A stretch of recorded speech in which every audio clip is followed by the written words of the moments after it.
We spoke about symmetric encryption basically the entire time. We've looked at all the things you can do when you do have a shared secret.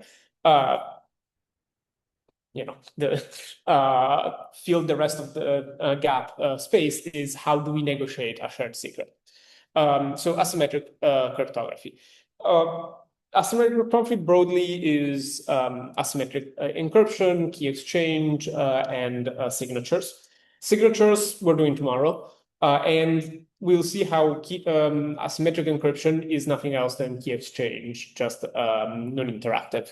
So the thing we need to focus on is we have two parties that are trying to talk to each other, and they don't have a shared secret. How do we bootstrap anything? How do we do any cryptography if the channel is not encrypted and there is no shared secret, there is no pre-shared key, or however you like to call it.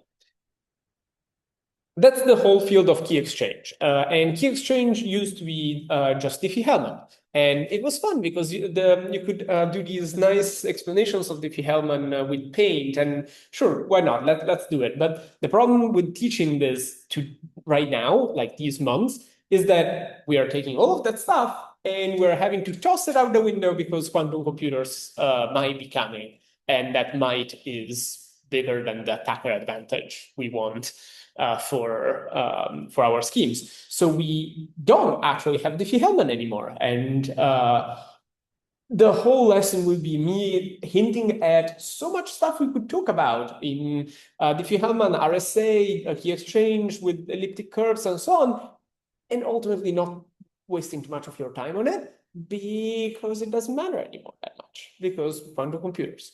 We'll see what we do have that is post-quantum in terms of key exchange. But just to set the tone and to figure out what the shape of the problem is. There's a really nice visualization of Diffie-Hellman. Well, that's not what I wanted to happen. Okay. Which uses paint buckets to explain it. I think I forgot to open it. There we go. Trying to move it off the corner there. Okay, so the idea is that you could imagine doing a Diffie-Hellman-like exchange with paint colors, where you are having somebody carry the paint between two parties, and you don't want the person that carried these buckets of paint back and forth to know the final color that the two sides have picked. And how you can do that is that you can have some common paint, which is like everybody starts with yellow, let's say. Then we are trying to talk, me and you. You pick a secret color, I pick a secret color. And I mix mine with yellow and you mix yours with yellow. And with paint, you can probably go back to what were the two colors. But let's imagine that it's not that easy to figure out what was the exact colors that went into a mix. And then I mix yellow and my secret. You mix yellow and your secret. We send these two buckets across these untrusted couriers. And then I take your bucket and add my secret color. You take your bucket and add your secret color. What's the result? Same color. But unless the person who was observing those could recover the secret color from the thing they just carried, they can't get the same result. Because what happens if they mix the two colors they've seen? Too much yellow. Correct. And there is no way to take out the yellow because, again, it's the inverse of an operation that will pick mathematically to be non-inverted. So this is the cute little diagram with paint colors of how Diffie-Hellman works. How we do it in practice is that we pick a group, usually an abelian group. Originally, it was a finite field. And more recently, it's a group of elliptic curve points where the operation is point addition on the curve. but they behave pretty much in the same way. And we define an operation which very annoyingly on the finite field is exponentiation, and on elliptic curves is scalar multiplication. And so we end up with two notations to express everything in Diffie-Hellman you will see everywhere. Will sometimes be expressed in multiplicative notation, where the operation is exponentiation, where the mixing. If instead they are used to elliptic curves, the notation will be additive, so the operation will be scalar multiplication. It's annoying. It makes it harder to talk about these things, but they're the same fundamental. You have an operation which is either modular multiplication in the finite field or point addition in the elliptic curve group. And you do it many times to get exponentiation on one side, scalar multiplication on the other side. Which one are you more familiar with? How familiar are you with elliptic curve groups and things like that? Groups, yes, curves. Okay. Then let's go with a finite field over the integers, which should be. So what we do is that we pick a generator, which is just a generator of the group, and we exponentiate it to a secret exponent. And I take G, which is fixed. In a well-designed crypto system will be completely fixed. In practice, sometimes they let you select it, and then you can do terrible things. But we take G, we have a modulus, large prime number, and then I exponentiate G to my secret random number. You take G and exponentiate it to your secret random number, and then we exchange these two values, G to the X and G to the Y. You pick Y, I pick X, you send me G to the Y, I send you G to the X. Can you see how we get to a shared secret? Exactly. You take G to the I and you do it to the X. I take G to the X, take it to the Y. And now we've got a value that unless the attacker can go from G to the X to X, or from G to the Y to Y, they can't get to the same result. Because of the same problem as before. If they try to do any other operations with them, they will get too much yellow, you know. The operation of going back from G to the X is the discrete logarithm problem, which is presumed to be hard. And that's the firewall of where, you know, the math starts, and I trust what mathematicians tell me in terms of hardness and what the best attacks are. It doesn't concern me that much as an implementer. It concerns me a lot more how easily implemented it is, how performant it is, and so on. Doing it over elliptic curves is similar. Instead of having a group of all integers modulo a certain number, you have the group of all points on an elliptic curve, which is in turn defined by a curve equation over a finite field.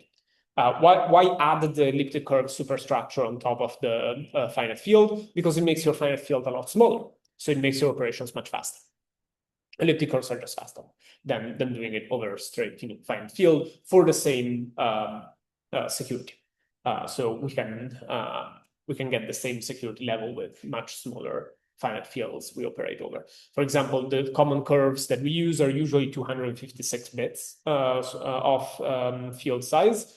Well, to get the same security from a finite field, you have to go to 3,000 bits approximately, which would be slow. So instead of doing exponentiation, we do scalar multiplication.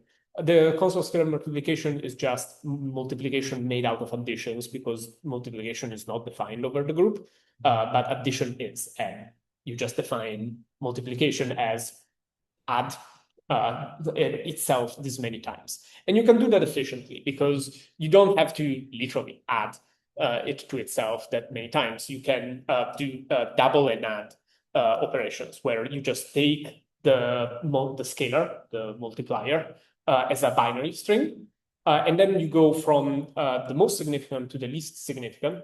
And if the bit is 1, you add the the point you're trying to multiply. And then to move to the next bit, you add the tally to itself, so you double. And by doing that many doubles, by the time you're at the end, you've doubled the first one you added enough times that you essentially shifted it into the most significant position of the representation.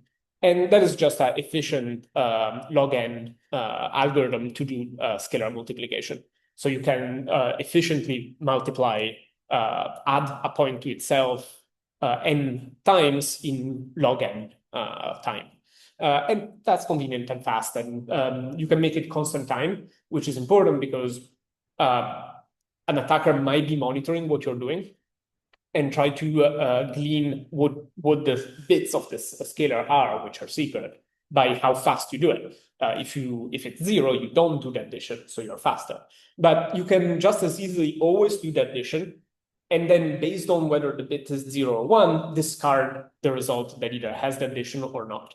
And that is possible to do in constant time. You can tell the CPU, look at this bit, and based on this bit, select in constant time either this value or this value and put it here. That's just a thing the CPU can do for you. It will lie to you sometimes about doing it like that, but that's it first.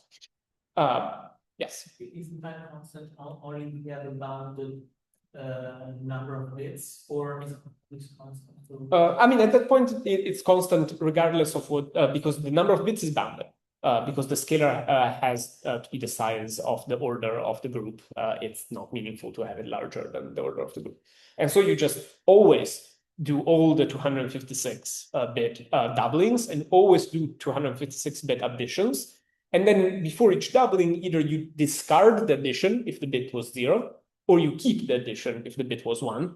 And what you get at the end is your scalar multiplication result, except you went bit by bit and you always did the same number of operations. Now, if you look at the algorithm, there is no difference based on what the bits in the scalar are. Those only show up in whether one thing or the other gets discarded, but that takes the same time. Okay, so that is scalar multiplication over elliptic curves. And you do Diffie-Hellman over it exactly the same way. We take a pointer, a point P, which is just the fixed generator of the curve. That one is fixed, thankfully, because we got a little better at doing cryptography since between finite field and elliptic curves. And then I pick a random scalar, you pick a random scalar, I multiply P by that scalar, you multiply P by that scalar, we exchange the points. You multiply P by the you multiply the point I sent you by your scalar. I do the same. We get the same point. We take the point, we put it inside a hash function, and we're golden. We now have a shared key that cannot be known by somebody who's observing the connection. Now, we don't know who we're exchanging this with. This is called an anonymous key exchange. So an active attacker that actively stands in the middle and does a key exchange with me and then turns around and does a key exchange with you is undetectable so far. That is what we are going to need authentication for or signatures for. Yes. What's undetectable? Like I can add, like the transporter can add something to the... No. They're not tampering with the protocol at that level at all. What they're doing is that I just did a key exchange with someone, right? How do I know that I did the key exchange with you? So they literally just do the entire key exchange with me, then they turn around and do the entire key exchange with you, and you think you did a key exchange with me. I think I did a key exchange with you, but actually we both did a key exchange, 2 separate key exchanges with someone else, and whoops, right? And this is really important to keep focusing on that layer because this is what about making cryptography that is useful instead of making cryptography that is mathematically correct. Diffie-Hellman is mathematically correct, but if you don't authenticate it, it's useless. Because somebody can just be like, oh yeah, I am totally Filippo, do a key exchange with me.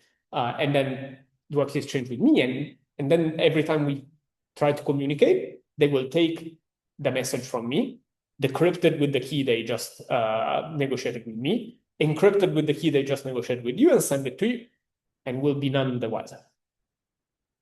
So that is the whole authentication box. Now, Diffie-Hellman had a nice way to do authentication. If I knew in advance your and the mechanism here is left a little bit too. But if I had a list of g to the x for a number of persons, I could use that to mix it into the Diffie-Hellman to do authentication. Can you see how to do it? I'm going to go back to the multiplicative notation, so g to the x and g to the y, but this works the exact same, elliptic curves or finite fields. So if I know in advance that, and if you publish, like on the bulletin board of the university, your g to the x, then if I want to do a key exchange with you, I can take your g to the x and use that instead of waiting for you to send me one. I can send you a g to the y, and then I can do the g to the x you gave me to my y. And the only person who can get g to the x to the y is you, because you are the only one that knows x for the g to the x that was posted on the bulletin board of the university. Does that make sense? We can even do it bidirectionally. Like I post my g to the y, let's say, I post my g to the y on the bulletin board of the university. You post g to the x to the bulletin board of the university. If we want a key to talk to each other, what key do we use? G to the x to the y. And that guarantees that if we both took the values from the bulletin board and we trust the bulletin board, which is a big if, but we've moved the problem a little bit, guarantees that now we're talking to each other. Because I used the value that I know was generated by you, you're using the value that you know was generated by me, and if the key is indeed g to the x to the y, you know it came from me, and I know it's going to you. This is called non-interactive key exchange, because we did not talk to each other to make this happen. We went to the bulletin board, and either one of us could have gone to the bulletin board, taken the other person's g to the x, and did the key exchange without the other person even being online, right? And that's nice. It's useful in a few ways. And we don't have it anymore in post-quantum cryptography. So that's gone. Non-interactive key exchanges are not a thing anymore. We had one based on elliptic curve isogenies, and it was horribly broken, like on a laptop in a weekend. Yeah, sad. But not even pre-quantum. Pre-quantum, yes. Yep. No, this is a classic broken on a laptop. And that got a lot of people a lot more uncomfortable with all of the post-quantum stuff, which I think is a generalization error. Isogenies were new and weird, and we liked them because they let us do post-quantum, hypothetical post-quantum Diffie-Hellman style operations. The ones we actually landed on, lattices, are a lot more well-studied as a primitive. But one of the outcomes of that isogenies break is that now people are like, but now all of the post-quantum stuff could break any minute now. And like, no, generally. Like the mathematicians are generally telling us, no, we've been here lattices for like a solid 30 years, which is longer than people had looked at elliptic curves when elliptic curves came along. So no, but anyway. So what do we have instead? We don't have Diffie-Hellman anymore. So why did I tell you about Diffie-Hellman? Because you will encounter Diffie-Hellman. You will encounter two things, Diffie-Hellman and RSA. So let's go over RSA real quick as well. Yes. Is this used now? Yes, everything uses this. Okay. Absolutely. So it will have to be replaced. Yes. Like in a short amount of time. Kind of, yes. Okay. Yeah. Yeah. That's the job right now. You're Yeah, it's an interesting time to be a cryptography engineer. The other thing that was widely used and was already kind of on the way out, but like stuff is never truly on the way out until it's completely broken, because there's always a long tail of stuff that doesn't upgrade. Was RSA. So RSA is a different hard problem. Instead of the hard problem being the discrete logarithm, how do you go from g to the x to x? I'm always eliding the modulo, like going g to the x to x is a logarithm. G to the x modulo p is hard to go back to x, hence the discrete logarithm problem, because it's a discrete proof of all of the elements of 1 to p minus 1. 1? Yes, 0 is not in the group. Yes, 0 is not in the group because it's a multiplicative group. Yes, okay. RSA, different problem. RSA is, the hard problem is factorization. If I give you the product of two large prime numbers, p times q, there is no efficient polynomial algorithm to go back to p or q. So if I pick a prime number, which is, say, 2000 bits or 1000 bits, I take two of them, they're random, I multiply them together, I give you that value. You're not going to be able to find the primes. That's a factorization problem, and the best algorithm I think these days is Polar Pro, and yeah, it has that same. For all these things, we're looking for things where if you make the key size bigger, the advantage grows exponentially, and the attacker does not grow exponentially in its algorithms. So if you make the key big enough, you just run away from the ability of the attacker to do that attack.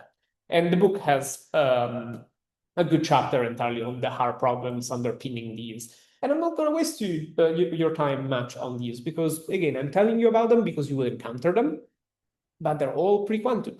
Factorization and discrete logarithm both fall to Shor's algorithm on quantum computers. And we don't know if quantum computers will be ready in 3 years or 30, but it might be in 3, and that's too much risk, and hence. Right, so RSA. What do you do once you have those two prime numbers? Once you have the two prime numbers, you can calculate two values. One is n, which is just p times q, and that would be the modulo in which you do operations. But you can also calculate Euler's totient or Carmichael's totient, which is completely useless, but one specific. There's so much we could talk about safely implementing RSA and all of the quirks and so on. Doesn't it's like so much stuff in my head that I don't need anymore. Sad. Anyway, you calculate Euler's totient from the two primes by doing p minus 1 times q minus 1.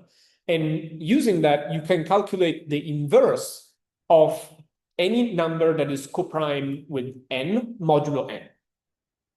How do you use this? Once you have the inverse, you can create a trapdoor function where if you knew the totient, you know the inverse. But if you didn't, then you take one public value and one you keep private.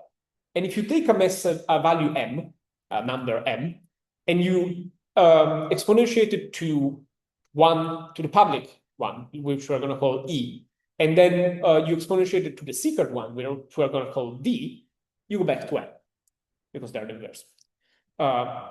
So what is this good for? You can do all the crypto with it. You can do encryption and you can do signatures.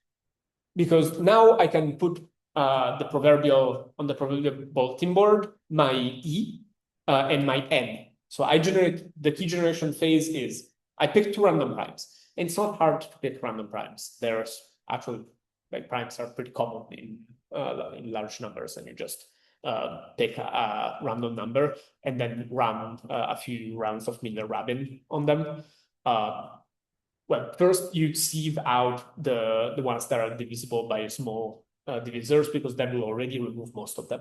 And then you do a few rounds of Miller-Rabin, and while Miller-Rabin, you need to run a lot of rounds if the attacker might have picked a non-prime specifically constructed to fool you into thinking it's a prime. This is not a problem in key generation because you picked the random prime. You just drew it from the random number generator that we learned how to build in the other lesson. So if it's random, there's a much better calculation for how many rounds of Miller-Rabin you need before the probability of saying this is prime, even if it's not prime, gets low enough that it doesn't matter.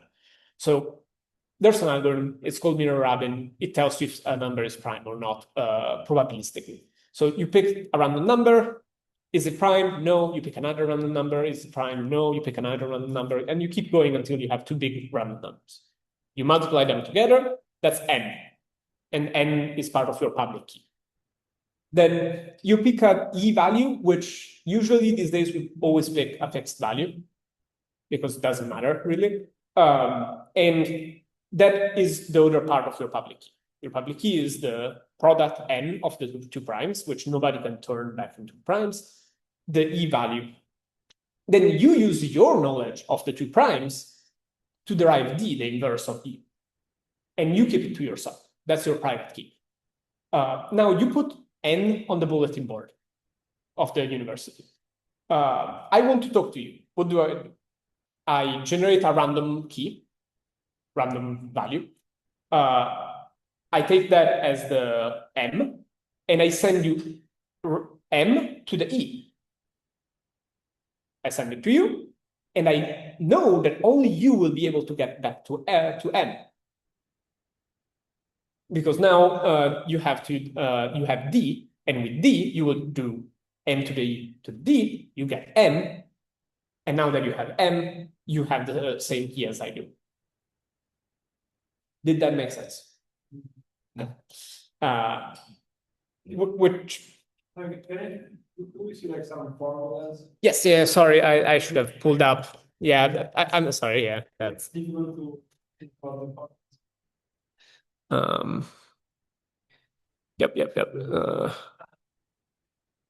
So they're pretty simple. Like the entire thing is just that. And how you what the other things I was talking about was that N is the product of P and Q, two prime numbers, and D, E is, let's say, a fixed number. It should have been a fixed number. It was not a fixed number. That caused a lot of problems. It should have been a fixed number. Let's pretend it's a fixed number. And D, and truly could be a fixed number of like 3. 3 would be fine. There are attacks you can do on implementations of certain signature schemes that use this with 3, but they don't matter anymore because, again, it's post-quantum anyway. So let's say this is 3. And although usually these days it's 65,500. Small number, anyway. This you calculated thanks to your knowledge of P and Q. Because you do the Carmichael or Euler-Toth, and you use that to calculate the inverse. I think I do know why the math holds for why you can calculate the inverse, but honestly, I would do a disservice to try to teach you that, because that part I know as well as the book, because that is on the other side of the firewall for me. Like, I know that it works, and I know how enough to implement it, and enough to know how to not implement it wrong or how to implement it faster, but the math is not my department. So we can calculate that. Okay, so does it make sense now why if you post this to the bulletin board, we can do crypto? Because now I take this from the bulletin board for you, I generate a random X completely random, random value, large random value because entropy and so on. And then I send you x to the e modulo n, and then I can send you over unencrypted channels over anything, because only you will be able to turn it into x by taking it to the d. And then I know x because I selected it, you know x because you decrypted it, and now we're in business. Now, the smart way that if we were to redo RSA today, but we aren't, to use this is to do a thing called a KEM, a key encapsulation mechanism. That would have saved so much pain. Instead, early on, the first thing that we thought was, well, we collectively thought was, great, we now have a way to encrypt things. So I just told you this X is random, right? You would be tempted to instead put the message in X, right? Encode whatever you want, I want to tell you into the value X so that only you will be able to decrypt it. That way lies madness, because then these are numbers, you can do math to them, and you can try sending to the other person values that are half and double and see if they decrypt. If they don't decrypt, if they decrypt to something that is valid or invalid. Remember the padding oracles? Remember all of the oracle attacks, the attacks where you have the key and I send you things to try to learn things about the message or about the key based on how you behave in response. All of those are attacks against RSA encryption and RSA, and they exist. And it's called RSA PTCS 1 version 1.5, which is the specification that said how you encode things into X and use it to encrypt values.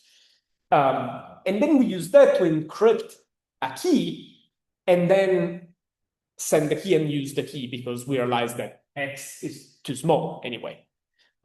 So instead, what we should have skipped entirely, it was this entire asymmetric encryption phase and went straight for KEM.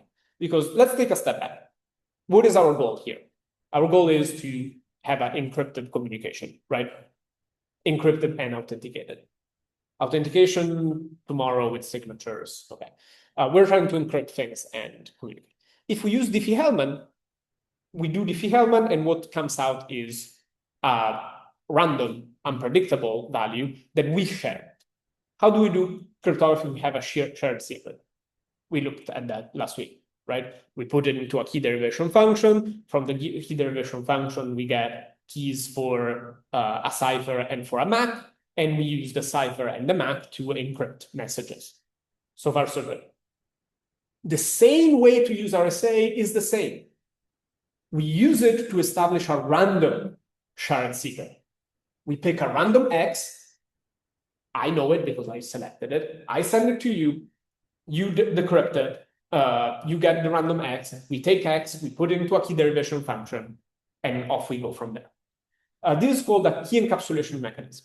So while Diffie-Hellman is a key exchange, where we both do things, and out comes something that is the result of both our contributions to the key exchange, and neither of us can control what the value is. Doing this is called a KEM, because instead I select a key, a shared secret, and I encapsulate it into something that only you can decapsulate. The problem is that we can't do that simultaneous authentication we were doing earlier with Diffie-Hellman, the non-interactive key exchange, because I can take your N from the bulletin board, but there is nothing for you to take from the bulletin board from me. In the Diffie-Hellman case, you put G to the X on the bulletin board, I put G to the Y, and then we both, either of us could go to the bulletin board, take G to take the other persons, and derive a shared secret with the other person. And then we both know who each other is, right? Here, I can take your N from the bulletin board, but you don't know who I am when I send you the X to the E. modulo n. So it's only authenticated unilaterally. And that's reality with chems. No way around it. So we're going to have to put signatures on top later to work around that. But chems, this is what chems do. Now, RSA chem never really happened. Instead, because, and I keep getting back to this in this course, cryptography engineering is path dependent. Cryptography engineering looks like it does because of the stuff we discovered first, and of the stuff we already had, and the stuff we wanted to do, and the stuff we learned over time. If we redid it all, just like we would probably use, guess what? Sponges and permutations to do symmetric encryption, we would be using chems to do RSA. But that's not how reality turned out. Instead, we invented a whole way to encrypt arbitrary messages as part of X. And then we said, well, it would be good to encrypt a symmetric key to use with a symmetric algorithm, because to be clear, this is super slow compared to symmetric ciphers, like orders of magnitude slower. So it's you don't want to be doing this for every packet you send. Instead, you do this once, you derive, you have a key for sharing a shared key, and then you use that. And so instead, we invented a way to encrypt arbitrary messages, and then in that arbitrary message, we put a random key. But since the whole value is not random, there's structure to it, and when there's structure and math, you can usually do attacks. So that was that. But anyway, just as I mentioned, because you will encounter RSA, and you will encounter Diffie-Hellman, and RSA encryption, you should be extremely skeptical of. RSA signatures are better, but we'll see them tomorrow. RSA encryption, we eventually figured it out with the second version by Roggaway called OAEP, which then became version 2 of PCS 1. But by then it was kind of too late. Everybody was already using Diffie-Hellman at that point. But yeah, well, Diffie-Hellman is absolutely what everybody's using over elliptic curves. Almost nobody does Diffie-Hellman over fine fields these days. Partially because it's slower, and partially because it was from an earlier era of cryptography where we were like, oh yeah, you pick a G. I don't know, select one. And then, what happens if G is 1? What happens if G is 0? What happens if G is P? And now you have to have in the code, no, wait, if the other party selected G and G is 1, reject. And if you forget to have that, attacks, these attacks don't happen if you just say G, yeah, G is 3. No, moving on. 3. You don't like it? Well, it's a generator. Whatever, any generator works. So it's 3. And we got better at that. And elliptic curves had a lot more of that. Elliptic curves had a fixed finite field underneath it, a fixed formula for the equation of the curve, a fixed generator. All things that were instead negotiated during the connection with finite field Diffie-Hellman, which was a complete mess every single time. Cool. Okay, so this is classical asymmetric encryption, the Cliff Notes version. It's pretty much break time, so ask me any questions you have on this, and then after the break, we talk about the post-quantum stuff. Yeah, so now what happens is that you fix the generator of the group, and also you fix the elliptic curve, and the fact that like everything is fixed. So pretty much. So we call those parameterizations.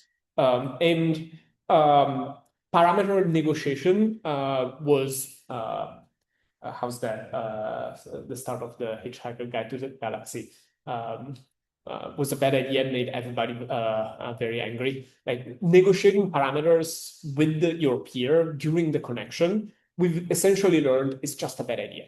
If you let the mathematicians think in terms of parameters and say things like, oh, G can be any value in the primary subgroup of the group, okay? And then when you move to engineering, you say, yeah, G is 3. Cool. Same here, like E can be any value of blah, blah, blah, blah, blah. No. If you do it well, you fix G. Why? Because, for example, there are attacks like mistakes, like swapping D and E. That can happen. It still works if you publish D and you keep secret E, right? But E is more. And it would not have happened if E was fixed, because then the other even wouldn't work, because the other side would use the fixed E, and then you would try to do again to the E, and it would come out right? So you see how fixing these parameters prevents mistakes. And these mistakes happen all the damn time. So instead, now we say things like, we give names to things. You want an elliptic curve of size 256 bits? Great. This has NIST P256, which is a curve of prime order of 256-bit size. And it's built over the prime to the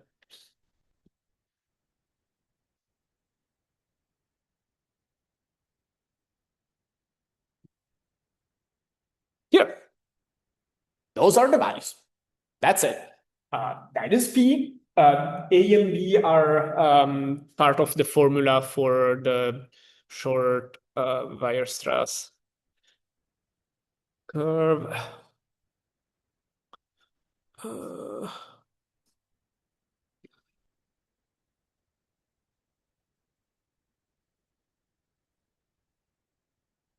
So this, for example, is a bad API because it lets you select the parameters. This is an old one that I spent a lot of time deprecating. And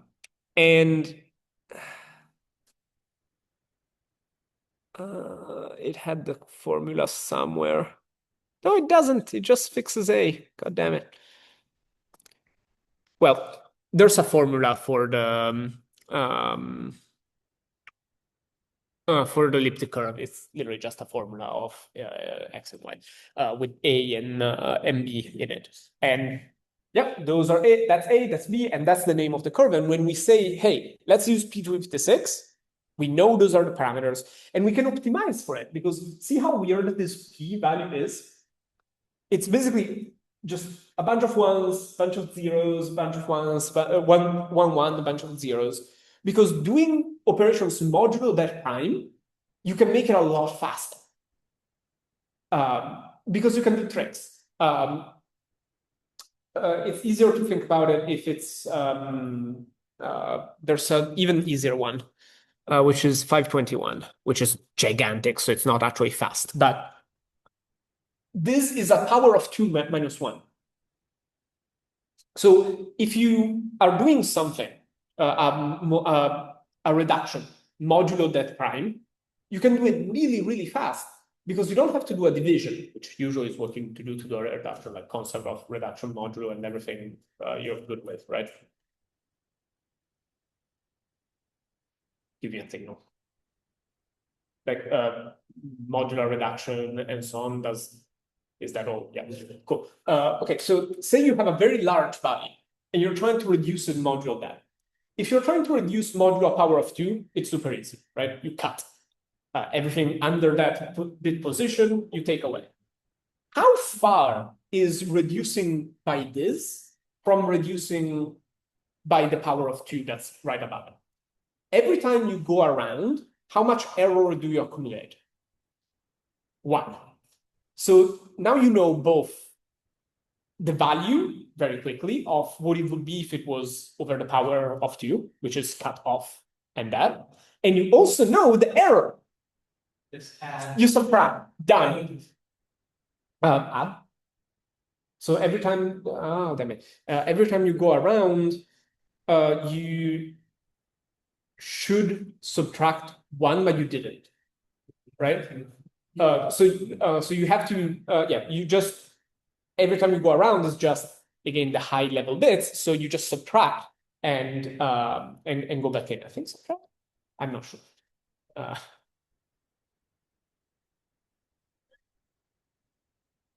I haven't. If you have this one, like 22, mod 20 is 2, but mod 19 is 3. So you should add 1 to add them. Yes, cool. And you know how many because it's the height, and that just became a shift and add from division, which takes absolutely forever. So now all of those operations you have to do modulo that prime, because on the elliptic curve you have to use a formula to do the point addition. Point addition is defined as a geometric operation on the elliptic curve. But also every operation you do modulo that prime field. So that's so much faster. Yeah, and that's why we give them names. That's P521. And do you want a generator? It's right here. Great. And how was that generated? We don't know. And people are very conspiratorial about it. And I've tried to set up a bounty for anybody to crack them. But yeah, no, it seems lost to history. But also it's kind of a silly conspiracy because the math tells us that any generator on the curve is fine, so it shouldn't matter. And if you know something that makes some generators weaker, you know so much more math than us, then you might as well know how to break elliptic curves just abstractly. It's not different. But anyway, a lot of cryptography is also, how to put it, people with opinions and not a lot of actual experience. Yeah. Can I ask you one last one? Yes. Why were people angry if there was the proof that whatever generator in some way mathematically proved Because the NSA is evil, don't you know that? And since they're evil, we can't trust them to pick generators. You can disprove, maybe if you don't like them, you can try to disprove the theorem, find. Oh no, they're definitely not going to try to do that. They just have an opinion. Okay. Yeah, absolutely. Okay. They've never implemented an elliptic curve in their life, let alone did the math. So no. No. So apparently, the person who generated those curves has died. And apparently he generated them by hashing something like I need a raise or something like that, something silly. And nobody figured it out. It's lost to history. But the claim is that they were generated randomly. I mean, we know the algorithm to generate them from a seed. We don't know how those seeds were generated. So it's even further back, somebody would need to know enough math to know some values of the generator that become special. And then they need to know a large enough group of those that they can find them by generating random inputs into a hash function, which remember has uniformly random outputs. So you don't get to pick, I don't know, all of the top bits are 1 and the bottom are the addition of the first part and the second part. You don't get to pick structure. So there will need to be a class of generators large enough to randomly generate it that's weak, which makes no sense because that would mean the elliptic curves are just broken. That doesn't stop people from having opinions. Yeah. I mean, the NSA did stupid shit. They did make a random number generator, which was actually running an elliptic curve operation where they knew the discrete logarithm. And so they could reverse the random number generator. But that's different because they thought they had been clever by hiding a private key that only the NSA knew. This is called a NOBUS, nobody but us, backdoor. So they could reverse the random number generator, or so they thought, and nobody else could. This is still stupid, both for trust reasons and because secrets never stay secrets, and because once you build something like this, it will be used in other ways. And sure enough, apparently the Chinese hacked into Cisco, I think, and replaced the elliptic curve point with one where they knew the discrete logarithm, and that backfired spectacularly. But that caused so much distrust in the community that the result is that now anything that NSA says, yeah, that we think we have a lot of mathematicians and our job is also protecting the US national security, and we think that's a good algorithm. Everybody was like, oh, we should not use that. They must know something we don't. It must be broken. Could you explain broken how? Like, do you think there's a backdoor? Do you think there's a way to put a backdoor in? Because if there's just a mysterious elliptic curve point that could, where it's important not to know the discrete logarithm and they might know this discrete logarithm, yeah, that could be a backdoor. Random generator where we have math that tells us that every generator point is the same for the group, not the same thing. And many more recent algorithms don't even have that. They have very small set of parameters where the parameters don't look like this, but look more like, I'm going to show you the parameters of ML10, which is the post-quantum thing we're going to talk about after the break, which is the equivalent, basically. And then we take the break. We're way over. Damn it. Which one is it? This one. Yep, these are the parameters. They're much smaller. There's not as much degrees of freedom to embed a backdoor. There isn't enough entropy in there to embed any secure backdoor. So, yeah. Another one know about this because people that make it harder for us to deploy this stuff because they're like, but that's the one selected by the NSA. So it must be broken. What's the reasoning? Like, why is the NSA making the US military use broken stuff again? Walk me through it. Anyway. Cool. Questions? Yes. Say, was the backdoor there? Like, did it come out later, or was it like on purpose and everybody knew that from? Oh no! It came out later. They absolutely lied. Like, to be clear, I'm not defending. I'm just saying you need a reasonable mental model of what their incentives are, especially of your adversaries. Like, just imagine your adversary as ontologically evil and with unlimited resources is one of the biggest mistakes of cryptography practitioners. Like, the attacker has all of the resources and they are always capable of doing things, and they don't have a budget, they don't have a target, they don't have an incentive.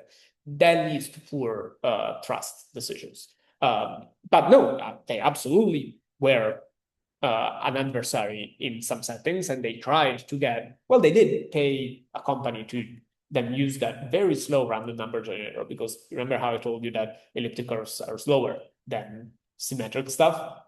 You would not use this instead of hashes if you didn't have some stupid reason like this one's backdoor. So yeah, they absolutely lied, and it came out later, and that was bad. It's a useful thing to keep in mind, but also one needs to know what their goal is and what isn't.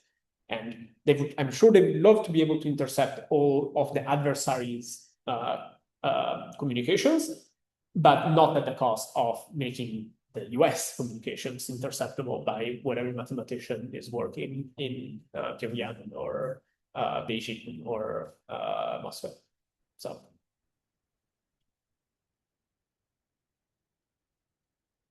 Small. Okay, so we talked about the pre-quantum stuff, and then it goes out the window. So what do we have post-quantum? Essentially one thing, which is this chem based on module lattices. This was standardized through an international competition run by NIST, which is the National Institute of Standards and Technology of the US government. They do things like define, I don't know, atomic clocks for standards of time, the reference jar of peanut butter to calibrate your whatever needs calibrating with peanut butter, I don't know. But among other things, they do cryptography. And they run this long competition where they asked international groups to submit proposals, and then they thinned them out over time to concentrate cryptanalysis from the community more and more. Eventually, there were like 3 or 4 or 5 finalists. One of them was the isogeny stuff that got broken, and they eventually selected MLChem. So MLChem just being module lattices, key encapsulation mechanism.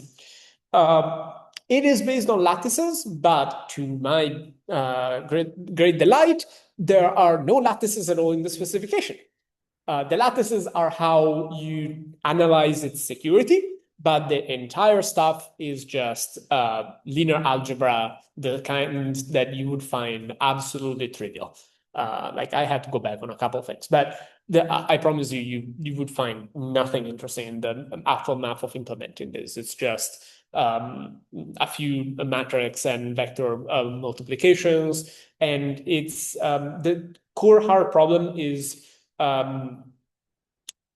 model learning with errors. So you introduce errors, noise in a vector, and then only if you have would access the private key, you can remove those errors and decrypt the message. We're going to stay super high level on how the math works in terms of that encryption and decryption part, because again, I'm not the right person to teach you that. That is firmly on the theoretical cryptographer side of the wall. What interests me is everything that happens from the moment we have that public key encryption primitive. The public key encryption primitive is the one that lets us send something encrypted and you can decrypt it. But crucially, it's not CCA. You remember the difference between CPA and CCA? Chosen plain text attack means I can ask you to encrypt things and look at the decryptions. And look at the encryptions. And then I can try to decrypt something or distinguish something from random. The MLChem core is in CPA PKE, so public key encryption. What it provides is that as long as you don't let the attacker choose the ciphertexts, you only let it choose the plain text, you're safe. That's not very useful because we let the attacker choose the ciphertexts all the damn time. Because how chems are used is that you give me your public key and I encrypt something to you and you decrypt it, right? But at this stage of the connection, there is no authentication yet. We have not established a secure connection yet. This is the first thing we do. And so an attacker could be in the middle and just send you a bunch of ciphertexts to see how you decrypt them or not. And from that, they would extract bits of the key and recover the key. How do we turn that into CCA to chem? There's a construction to do that. And by the way, there's this fantastic page I saw just the other day, which shows which properties imply which ones. And adaptive CCA at the top. Adaptive CCA is the one where the attacker can use the oracle, the one where it asks you to decrypt things, both before and after you give it the challenge. CCA 1 is here. In this one, the attacker can only ask you to decrypt things before being given the challenge, and then has to answer which one of these two is without doing any other oracle invocations. So it can't take your ciphertext, tweak it a bit, send it to you, see what happens. So that one is much stronger because it gives the attacker more power. And then CPA is at the bottom here, is the weakest of them all. So how do we go all the way from here to there? FO transform, which stands for... I don't actually remember the names. Fujisaki Okamoto transform. And it's clever. It's simple in its in how it works. So key generation is trivial. You just pick two random values. Let's not get far into it because it's just that. That notation there is random, and these are useless. They're just saying if you can't generate a random thing, stop. Like, yeah. And then the internal function just does key generation with the PKE. And we're treating this a bit of as a black box. So key generation, you generate the PKE key and some random stuff. Cool. Encapsulation. Encapsulation is the thing where I know your public key and I want to send you a secret. So let's start from the innermost layer. Let's stop for a second and remember what we're designing here. This is a can. So the goal here is that I pick a random key, and the whole exchange is, I want to talk to you. You send me your public key. You generate a new one. How it's usually used in TLS is that you generate a new one. But this is not mandatory. You could have a fixed public key that you put, for example, on the bulletin board. And this is where the difference between the CPA and CCA2 security matters. You have a public key. I take your public key and I generate a fresh random symmetric key, which I want to use with, whatever GCN, the stuff we studied in the symmetric lessons. I encapsulate it using your public key and I get a ciphertext. It's the result of applying the encapsulation function on the message, which is the random key, and the public key. I send it to you. You can take your private key and the message, your private key and the ciphertext, decapsulate it, and get the message. And now we both have the message, which is the random key, the random shared secret, and then we use it with hashes and permutations and punches and ciphers and all that. Does that make sense? Is the flow and the terminology. So message and shared secret here are the same because we are defining a higher level mechanism where the message is not actually an interesting message with a structure, but just the random stuff that we use with the actual encryption, with the symmetric encryption. Okay, so to encapsulate, let's start outermost actually. To encapsulate, I pick a random message, so a random key, and then I move into the internal one. And in the internal one, what I do is that I derive two values. One is the actual shared secret that we're going to use, which is derived from both the message and the hash of the public key. EK is the encapsulation key, so the public key. Why do we do this? You will see this in a lot of well-designed cryptography. It's called binding. Do we want the attacker to be able to do like things where they swap the public key and make us think we're encrypting to one public key, but actually we're encrypting to another one? No, that's just a control that we don't want to give the attacker. It might be even hard to think in advance what attacks come out of not doing this step here. But when you can pre-commit to something and put it into the hash and use a hash to derive the final result as bound to the context, you should do it. And it's generally good design. So now if any bit changes in the public key, because for example, the attacker was in the middle and changed a few things in the public key, the shared secret will not come out the same.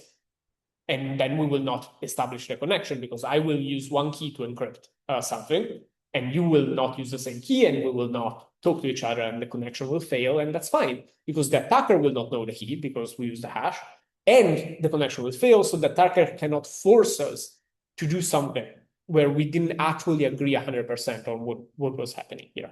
Another way to call this is a transcript. Hashing into the final result, the transcript of all the things that led to that. And it's something that was missing in earlier protocols. We'll see this better when we talk about protocols. But it's something that was missing from earlier designs because, you know, it's not always necessary, so you don't always think of it. And it's one of those things that we've learned. No. Just, you know, walls vertical. The walls are better if they're vertical. They are more load bearing. Same way, hashes are better if they have the transcript in it and everything is committed to through the end. So yeah, this G and H are hashes here. They're just Chatrier instantiations. Then we encrypt using the public key, the random message, and R, which is a random value. Many of these things need just a random arbitrary value. This could be just a random string. And the PKE just needs randomness because remember that it's learning with errors. You need to introduce random errors to do the encapsulation. So this could be completely random, but we'll see during decryption, during the encapsulation, why we derive it from the message. Because this is part of the FO transform. But does this make sense? What is happening here? K is the shared secret. So the thing that we actually use eventually to communicate. M is the random message that I am encapsulating to you. And C is the ciphertext, which is the encapsulated, encrypted version of M that only you can decrypt. Does that make sense? All of this is done locally on the part on the computer of the person who wants to send something. Correct. So none of this is yet gone. Correct. The public key came from somewhere, either from EK, encapsulation key. EK. Encapsulation, yeah, because it's the key used to encapsulate. Make sense? So this is the step I do on the sender side, on the encapsulator side. And indeed, it's called encaps. Now let's see. It's not public, correct. Because it's derived from M, which is the random message that only you and I will know. And it's not returned. See? The only return values are the shared secret, which is secret, and the ciphertext, which is public, because it's the thing I send over the wire to you. Great. Can you imagine how the encapsulation is going to work?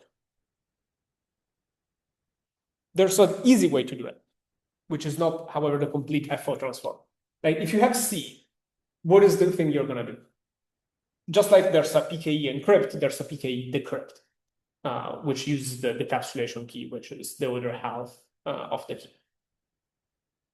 So the simplest way to decapsulate, you can imagine, is you decrypt C, you get back M, and then you recompute this, right? You get K. And you get K. And now you have K, I have K, we can encrypt. But we have not fixed CCA2 security. How do we fix CCA2 security?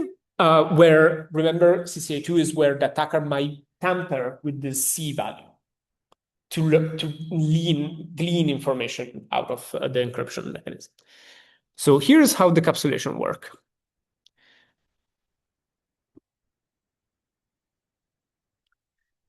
So skip the first lines. They are just like moving bytes around, nothing actually interesting.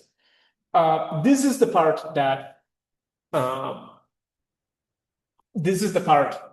you would have we talked about, right? We decrypt using the private key, which is DK, decapsulation key, C, which is the thing you received from me, and you get M. Then you do G, M, and H. H is just a pre-computed version of the hash of the encapsulation key. Why pre-computed? You have a decapsulation key, right? The decapsulation key always has the same encapsulation key. So why do the hash of the encapsulation key every time you decapsulate? You can just hash it once and save it. They could have left that for the implementer, and instead they put half of the precomputation into the spec and half not. I'm actually not a fan of that. I think specs should either tell you, here's the full thing with all precomputations, which, however, kind of depends on your situation, or just say, nope, this is the general thing, and so put h of ek here, and then let you realize, wait, I don't need to do this every time. I can just say h of ek. But anyway, this is G, and just like you remember, and it derives the same K and R values. This is the FO transform part. It encrypts again. So the question was, has the attacker tampered with my ciphertext? How do I find out? Well, I have N now, right? And I can also recover R. And this is why we did not pick R at random and instead derived it from N and the public key. Because now we can plug it back into encrypt. And so in theory, this encrypt is the same thing that I did. You are redoing my computation.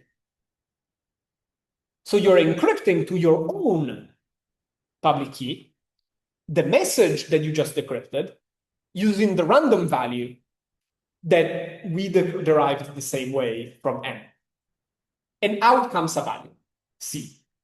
If C1 is the same as the one that you received, then there was no tampering. And so you return K, this one. The notation is kind of annoying. See that K has a hat here? There's two K values here. There's K1 and K hat. And this notation is just saying that if C matches, then you return K1, which is the one computed the same way as me. If C doesn't match, that means the attacker is trying something. So instead, what you do is you derive a completely random K using Z, which is just a secret value that only you know. And you compute it, and you use that as the shared secret. This is called implicit rejection. This could have been designed in a different way by saying, if you detect that mismatch, you return an error. You say, nope, something's wrong here. Because if I decrypt the message and then encrypt it back to myself, I don't get the same value that I just decrypted. So that can't be right. Something's off, error out. But that leaks one bit of information, whether the ciphertext is valid or not. And that could theoretically be used as an oracle by the attacker. I find this argument actually kind of weak, because the attacker can probably get that bit of information anyway by then checking if the connection between us succeeds or not. Because if you used a completely random K, we will not be able to talk to each other, because you're not using my same K because the comparison failed. So the value of the implicit rejection part is debatable. But the part that matters in the FO transform, the one that turns the thing from CPA to CCA2, is that redoing the work and comparing it. Does that make sense?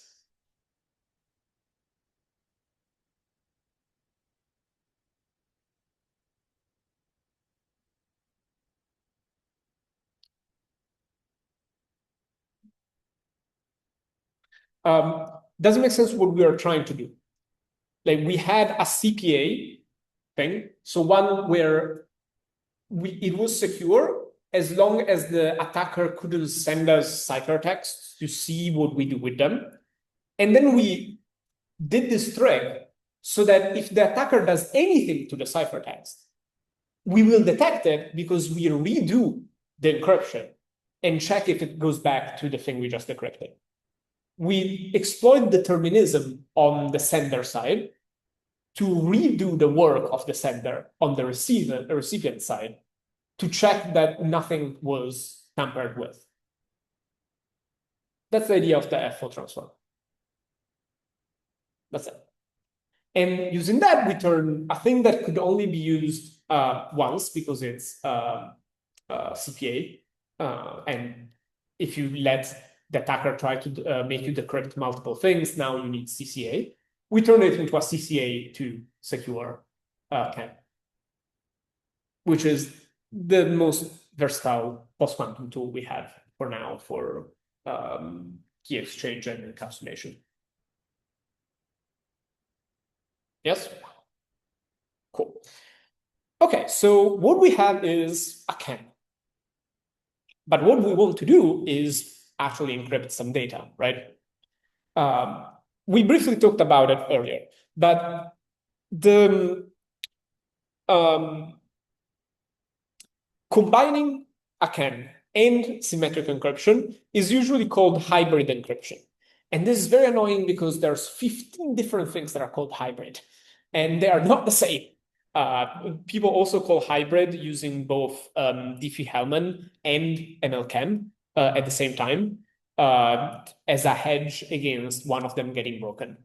Like people, as I told you, they're now a little sketched out by the isogenies thing, so they're worried about MLChem being broken too. So they're like, oh, we should use both at the same time. And so we call that hybrid. And my position on hybrids is that they're useful for key exchange, partially because they're very easy to do for key exchange. They're not as they don't make as much sense for signatures. But this is not a consensus opinion. Like I am fighting on mailing lists right now. As in, I checked my phone. A bunch of people were responding to me, telling me I'm wrong about this. I think I'm right. I think a little bit of consensus is emerging. And interestingly, the implementers of the large libraries are all on like a sort of consensus. And then other people have other opinions. And I'm like, yeah, that kind of makes sense. We care about complexity a lot more because we're the ones that actually have to implement it perfectly or people die. So anyway, that's a different kind of hybrid. The hybrid you'll see mentioned for things like HPKE, which is a standard for doing this kind of hybrid, is hybrid public key encryption, where the idea is that you use a CAN to encapsulate a symmetric key, and then use the symmetric key to do the actual encryption. Because the CAN, in theory, could let you encrypt a message, the thing M, but in practice, we've specified it with M always being random, because that way we encapsulate M as a key, as a shared secret. Then we extract K, which is the output of a hash, so it would not have carried any actual message. We can't actually put a useful message in M because we need to do that full transform and the binding and get K. So K has to be just our pay key. And that's the asymmetric side. And then we plug that into AAD, if you remember from last week, the authenticated encryption mechanism. And we use that to encrypt messages. And this is just a specification for how to do that. And it's pretty good and it works. So we use this. This is IETF RFC. The IETF is an organization that does standards for the internet and historically has been doing a lot of the cryptography engineering, where NIST would do more of the primitives maybe, or things like selecting MLChem. And then the IETF would say, here's how we're going to use it in an actual protocol on the wire. The IETF has not been great the past few years at actually publishing stuff. Like it's taking years to publish the post-quantum stuff and we need it yesterday. So some stuff got deployed without the IETF having published it, and I have opinions on the IETF, but later or not. Irrelevant. Yeah, just the hybrid mechanism that is how you end up doing asymmetric encryption is that you use the CAN to agree on the shared secret, and then you use symmetric encryption to encrypt the data. Does that make sense? Cool. And it turns out that when you have a well-designed KDF, which you know how to make one, because from the hashes lesson, a well-designed AAD, which you know how to make one from the symmetric encryption lesson. And a well-designed CAN, which is CCA2, which you know how to make from this, you can build hybrid encryption. Now, you should never do that because there's a spec, and you should never just go and be like, well, I know how to mash together things and mash them together, because first, there's still a chance to get them wrong. And honestly, that chance these days is a little overstated if the primitives are safe.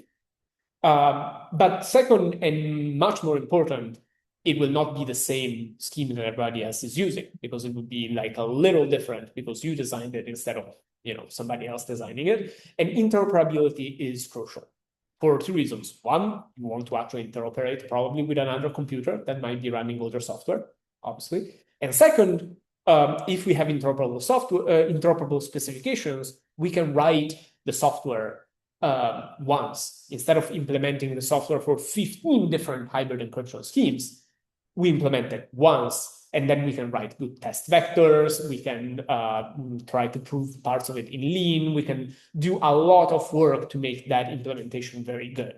And I think that's a stronger argument even for not rolling your own crypto, so not coming up with your own schemes and your own protocols and your own combinations of primitives, than the one that you will hear all the time, which is, oh no, you're not smart enough, you'll not do it right. I mean, you might also get it wrong. It's still possible to get things wrong, but if the building blocks are safe enough, you might be fine. But the problem is that then you are signing up to do also all of the rest of the engineering work to make it robust with testing and test vectors and proofs and so on, which you're probably not going to do or not get anybody else to do for your scheme, which is why we use reusable specifications.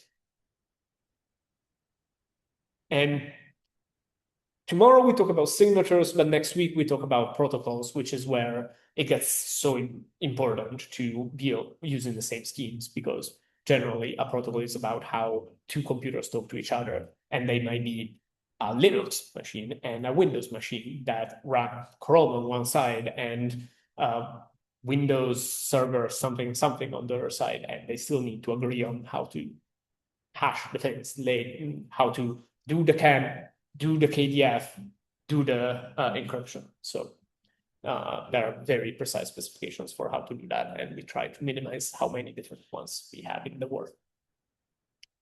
Questions?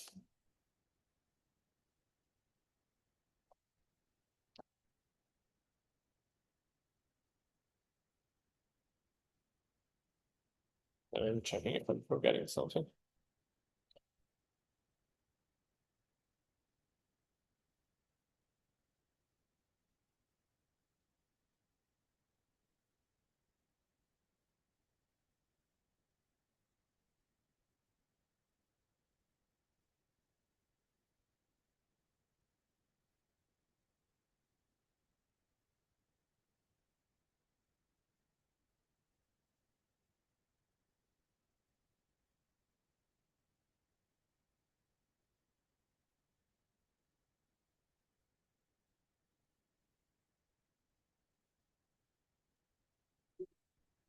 Now we have all the ingredients to basically add in one. You're missing a piece of the authentication story. Like you're missing a piece of how do you know who you're talking to. But you have all of the pieces to do encryption, yes. To do confidentiality, pretty much. Tomorrow we do signatures, which are the other big piece, which is how we prove that it was actually you that sent, for example, a public key for a CAN, for example. I mean, you could just publish the public key on a bulletin board, but it's nicer if you just make a new public key every time. There's a concept of forward secrecy we did not talk about. Very roughly speaking, it's nicer to use new keys every time you make a new connection, because if in a year somebody breaks into your computer, you don't want them to be able to use what they find to retroactively decrypt all of the connections from the past year. And to do that, you just generate a new MLCAN key pair every time you make a new connection. But that means you need to prove somehow that that's your public key when you send it to the other party, right? How do you do that? Signatures, we see them tomorrow. But aside from that, yeah, you have pretty much all the pieces. And then there's, this is 80%, and then there's the other 80%, which is the protocols and the actual applications and the actual threat modeling and deployment. And yeah, that's not like videos. That's just like how you use them. Yes. Okay. Yeah.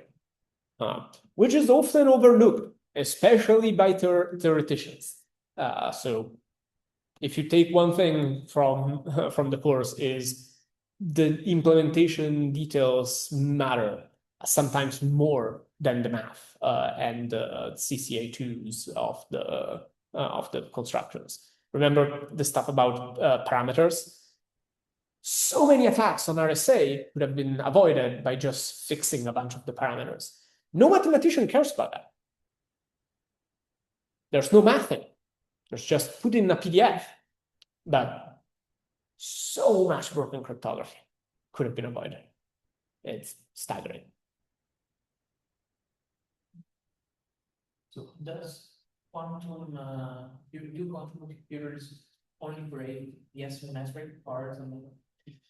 So we're finding the symmetric ones with the key where. Yep. So the question is, I'm repeating it for the laptop. The question is whether quantum computers only break the asymmetric side of it. Yes. So the main attack that we're really worried about is Shor, and Shor can factorize n into p and q, and it can do the discrete logarithm on elliptic curves and on finite fields. So RSA, Diffie-Hellman, all of those, kaboom. For symmetric, it's a bit nuanced. You will sometimes hear that you need to double the key size because there's a quantum algorithm called Grover, which lets you search a space of 2 to the n in 2 to the n over 2 time operations. It's correct, but you need to think about what happens when you parallelize. So normally, if you're attacking a 2 to the 128 space and you split it 4 ways on 4 different computers, how much work each of those computers has to do? So 2 to 126. So now you have 4 computers, each doing 2 to 126 work. Great. Now let's say that you're using Grover. And Grover does it in square root time. So to attack 2 to 128 space, it only has to do 2 to 64 operations. But can a single computer do 2 to 164 operations? It's very useful to have to calculate these things sometimes. No. Even if an operation took a nanosecond, which is wildly optimistic. Nope. How much does one operation take right now? I mean, right now the quantum computers don't exist. The ones that might achieve quantum error correction soonest have slow cycles. So they will take milliseconds. The ones that we consider fast have a cycle of a microsecond. This is 1,000 of that. So let's even say that they get 1,000 times faster than the fast ones. Sure. Let's even say that they get as fast as our normal computers. Our normal computers operate at 3 gigahertz, approximately. They've stopped getting faster around that. So at 3 gigahertz, let's say that we operated for 10 years. That's how many operations we can do at 10 gigahertz, at 3 gigahertz for 3 years. Let's take the log 2 of that. We can do 2 to the 30, 2 to the 29, 2 to the 30 operations in a row with a single computer. So that's not 2 to the 64. How do we actually attack things? We parallelize them. Here's the catch with Grover. No, what happens under that square root? they overlap. I mean, you cannot prevent the second computer from reading the operation. No. You can split the space, but let's do the same exercise as before. Before I had you split over 2 to the 128 four ways, right? And it became 2 to the 126 each, right? Now take Grover. If it was a single computer, it's 2 to the 64, right? Split it 4 ways. What is square root of 2 to the 126? 100. 2 to the 126, because now we've split the space into 4 2 to the 126. It's not 62. And what is 4 times 2 to the 63?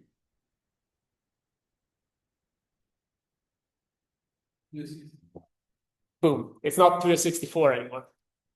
So every time you split the work, the square root advantage gets smaller.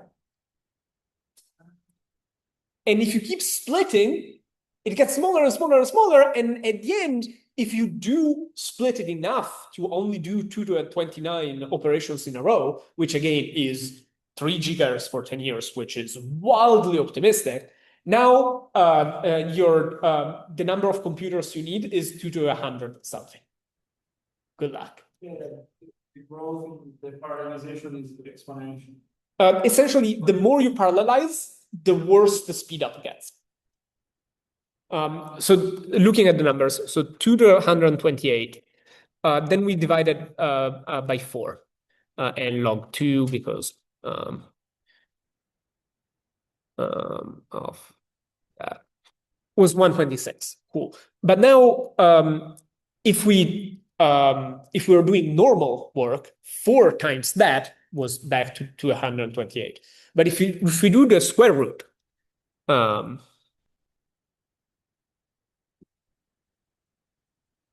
and then multiply by 4 and then log 2 it, we've gone.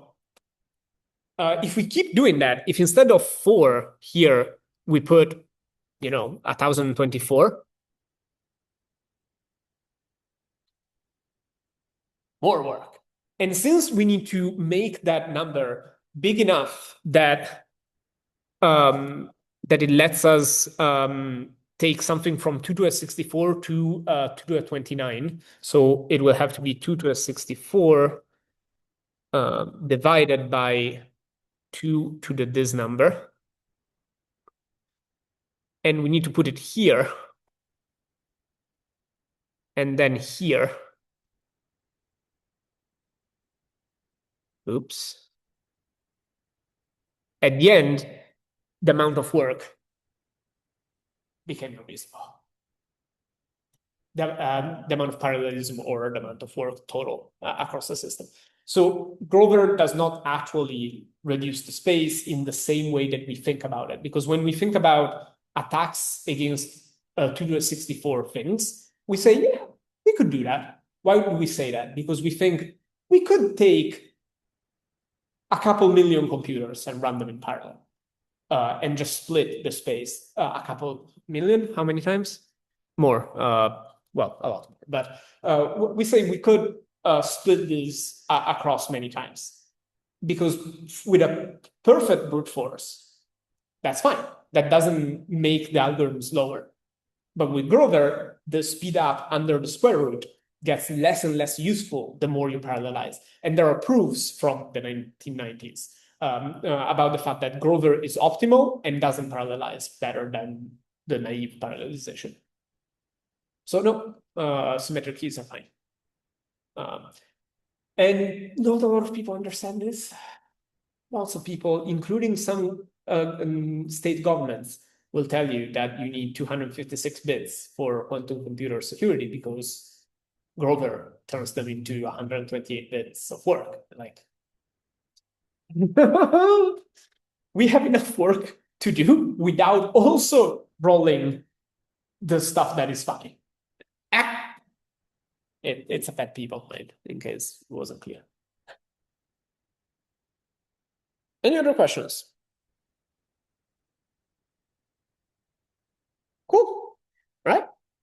Thank you for coming, and see you tomorrow for signatures.